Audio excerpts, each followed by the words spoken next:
o sistema capitalista, que não foi para nada perto da crise que nós vivemos esse período, mas olha só o importante que foi, se é que existe algo importante no momento de crise. A lição que nós podemos tirar de proveito é que ela foi, e não somente no Brasil, mas os países que adotaram um outro modelo de desenvolvimento, um outro modelo de cooperação, um outro modelo de integração com países mais similares, dentre eles são os países em desenvolvimento, entre os países mais pobres, saíram um pouco melhor nesse momento de crise. Existe consenso também que as grandes saídas para os grandes momentos de crise que a sociedade viveu, as grandes saídas propostas e implementadas pelo imperialismo foram saídas de guerra. Foi assim, esse foi o motivo da Primeira Grande Guerra, esse foi o período da Segunda Guerra Mundial, esses foram os motivos. E nós acreditamos que a ONU tem em grande parte o seu DNA, o DNA da ONU está muito ligado a essa pauta internacional. A ONU nasce disso, a ONU em todos os momentos importantes da história política internacional teve posição, e eu acredito que é por isso que nasce, ou cria importância fundamental, a importância da luta política pela paz e contra diversos movimentos que o imperialismo tem adotado. Eu acho que crise é uma coisa ainda não tão tangível para a sociedade, mas eu acho que para o caso da sociedade brasileira é muito tangível a questão da guerra. Isso a sociedade brasileira entende, porque nós no mundo já vivenciamos bastante. E no Brasil essa questão é muito forte. O Brasil é a única nação, por exemplo, que tem na sua Constituição dizendo que não pode desenvolver armas nucleares. Isso é muito forte. As grandes mobilizações lideradas pela UNE, pelo movimento estudantil em determinados momentos da história, pela paz, foram muito fortes. Contra a invasão do Iraque, contra a Segunda Guerra Mundial, na luta contra o nazifascismo. O ministro, por exemplo, Celso Amorim, dizia que uma das únicas expressões utilizadas pelo movimento popular e pelos militares é a expressão nazifascismo, luta contra o nazifascismo, que foi uma coisa que a União Nacional de Estudantes conseguiu imprimir. E falar sobre o papel do Brasil nesse novo cenário internacional, eu acho que nos põe um diferencial muito grande, porque no outro período a gente tinha uma política de total subserviência ao que era proposto do Norte, ao que era proposto pelos Estados Unidos e pela União Europeia. A agenda, em primeiro lugar, era traçada por esses grandes polos de poder e, em certa medida, era aceitada, repercutida ou implementada também pelo nosso país. Então, falar, por exemplo, da questão da cumbre construída, a cumbre do Rio construída em Salvador, na Bahia, pelo Brasil, aonde o presidente Lula vai em Cuba e consegue convencer Cuba que tem que voltar para a cumbre do Rio, e na seguinte cumbre da OEA, a primeira cumbre realizada pelo presidente Obama com a América Latina e o Caribe, em Trinidad e Tobago, o principal tema, ou a pauta principal da reunião foi a questão da não presença de Cuba na cumbre da OEA, da questão do bloqueio, enfim, pôs os Estados Unidos em xeque. Então, a primeira cumbre do presidente Obama, os Estados Unidos não conseguiu sequer sair daquele xeque-mate. E isso, é claro, trazia a questão do tema de Honduras, que foi um tema adotado numa reunião por consenso e que hoje os Estados Unidos não conseguem novamente imprimir a sua política. Os Estados Unidos sai de saia justa, porque apoiou o golpe militar em Honduras, apoiou o golpe de Estado em Honduras e agora tem um compromisso com Honduras de recolocá-lo no cenário internacional. Porque fruto da saída de Honduras da OEA, como que os Estados Unidos vão voltar a injetar recursos em Honduras? A galera sabe que o instrumento oficial é pela Organização dos Estados Americanos, a União Europeia que retirou vários acordos.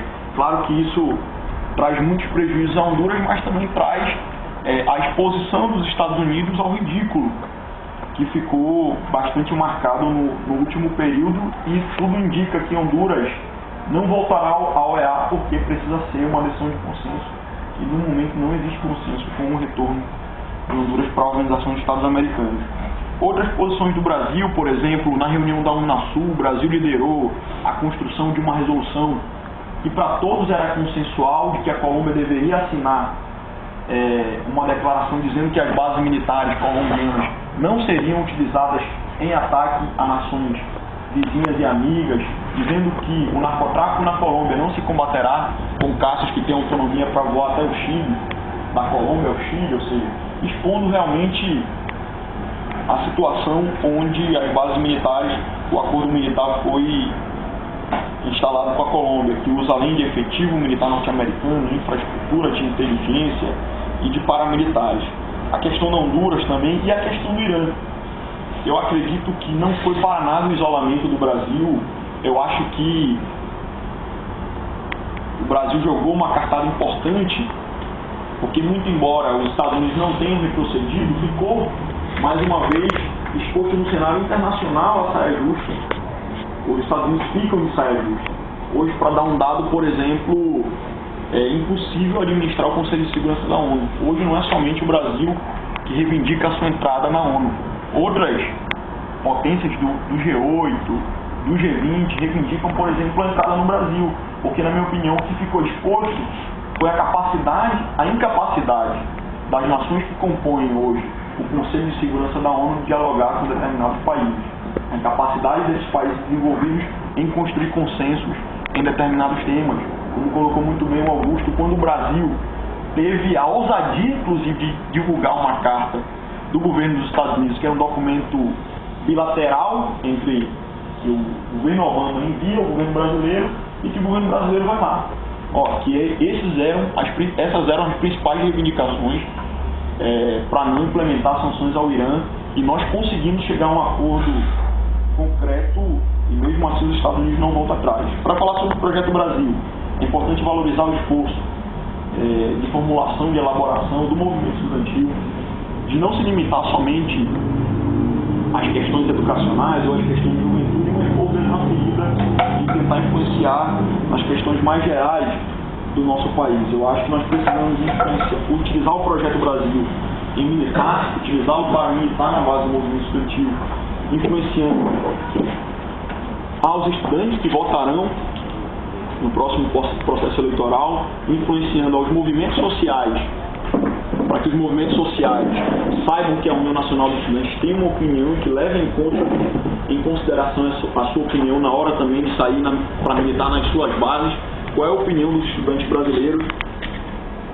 Outras autoridades, como reitores, como autarquias nacionais, enfim, outros pensadores da sociedade brasileira, e os candidatos, já que já foi muito dito dos presidentes, mas também dos governadores, dos candidatos a senadores, dos candidatos a deputados federais, como esses candidatos, em certa medida, podem, por exemplo, no seu plano de campanha, reivindicar o Projeto Brasil da UNE, na hora, por exemplo, de construir as suas intervenções, porque a União Nacional dos Estudantes, ou o movimento estudantil brasileiro defende tal coisa, e nós achamos que é importante, para que as pessoas, ou os cidadãos que concorrerão na próxima eleição também reivindiquem o Projeto Brasil da União Nacional dos Estudantes. E fazer também desse Projeto Brasil grande bandeira de agitação, fazer uma versão mais enxuta dele, de um panfleto, por exemplo, que consiga chegar na base das universidades, fazer uma versão que consiga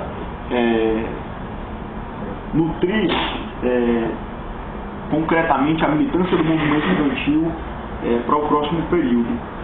Sobre a questão que eu considero central, eu acho que é a questão de um dos setores que existe consenso também, que é o mais conservador no atual governo, que é a questão da política de juros, que, na minha opinião, a questão da dívida pública é uma questão que deriva da política de juros do governo. Por que mesmo que a dívida pública sai crescendo? Por conta dos juros. Por que mesmo que estão sendo feitos cortes agora nas áreas sociais? Que é por conta da política de juros. Essa tem sido a política da União Nacional dos Estudantes no último período. Foi tema da passeata de congresso de UNE, tem sido tema das principais campanhas. Eu acredito que depois da campanha dos 50% do pré-sal para a educação tem sido a questão da política de juros. Eu acho que nós não devemos tirar centro, nós não devemos mudar o foco. Concordo com os companheiros que já falaram que isso está pouco presente no processo político eleitoral, no debate. Sobre a questão do formato, eu acredito